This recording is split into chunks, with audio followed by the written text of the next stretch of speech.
Hello friends. हमने पिछले video में हज़ार्ड और रिस्क के बारे में जाना।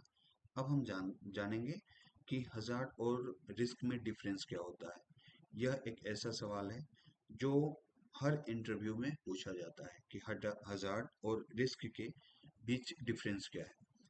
तो हज़ार्ड जो होता है सोर्स ऑफ हार्म होता है। सोर्स ऑफ हार्म का मतलब कि वह नुकसान पहुंचा सकता है। और रिस्क में होता है कि चांस ऑफ हार्म होता है। उसमें यह होता है कि चोट लगने की संभावना होती है।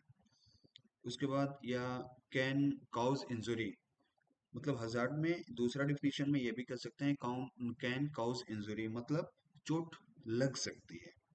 इसमें रिस्क में probability that injury will happen, मतलब कि चोट लगने की संभावना है। जैसे में इलेक्ट्रिसिटी है, हजार्ड की जो इलेक्ट्रिसिटी है वो हजार्ड है, लेकिन जो इलेक्ट्रिक शॉक है वो एक रिस्क है। जैसे अगर ओपन इलेक्ट्रिक वायर है तो वह एक खतरा है। क्यों? क्योंकि उसमें अगर वो लाइव है और उस एरिया में वर्कर्स काम कर रहे हैं तो वो एक हाई रिस्क हो गया। और हाई रिस्क की वजह से अगर उसको इलेक्ट्रिक शॉक लग रहा है तो वो डेथ भी कर सकता है।